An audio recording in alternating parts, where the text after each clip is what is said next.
Bonjour à tous, Chelsea entretient le suspense en Première Ligue. Vainqueur hier à Burnley, les Blues gardent toutes leurs chances de se qualifier pour la prochaine Ligue des Champions. Mais sur cette même une du Mirror, c'est le dossier Pogba qui nous interpelle.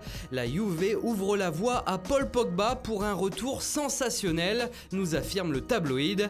Même si dans l'article on nous dit plutôt que la Juventus n'aurait pas les moyens de s'offrir à nouveau le français. Justement, Manchester United a fixé le prix pour son milieu de terrain. D'après les informations du Daily Mail, le club mancunien demande 160 millions d'euros pour lâcher Pogba cet été. Le journal anglais rappelle également que la relation Mourinho-Pogba s'est fortement dégradée ces derniers mois.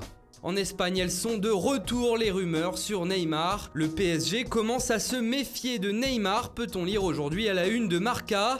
Les dirigeants parisiens commencent à suspecter le fait qu'il leur demande de partir cet été, précise même le quotidien sportif.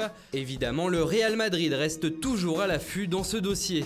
Toujours chez les Espagnols, à la une de Super Déporté, on retrouve un autre Parisien, Gonzalo Guedes, prêté à Valence. Justement, le club valencien voudrait l'acheter et cela à tout prix d'après le journal. Ce serait donc l'un des objectifs de l'été pour l'équipe espagnole. En Italie, c'est bien entendu le choc attendu dimanche entre la Juventus et le Napoli qui fait les gros titres. Le Corriere dello Sport se demande si des stars comme Dybala et Mertens peuvent débuter la rencontre sur le banc. Mais le quotidien italien consacre également son édition du jour au prochain mercato de l'Inter qui promet. Le Madrilène Kovacic pourrait revenir chez les interistes 3 ans après avoir quitté le club. Mais on parle aussi de William Carvalho du Sporting, Simone Verdi de Bologne, Lautaro Martinez du Racing Club en Argentine, Stéphane De Vrij en fin de contrat à la Lazio et Asamoah de la Juve.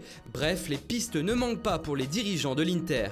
Et enfin, on termine en France avec le Stade de Reims où les joueurs seront face à leur destin ce soir. Le club rémois peut officiellement être promu en Ligue 1 en cas de victoire contre Ajaccio.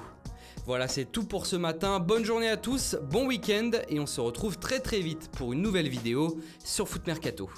Et on profite de cette revue de presse pour remercier les 400 000 abonnés à notre chaîne YouTube. L'histoire ne fait que commencer, on vous le promet.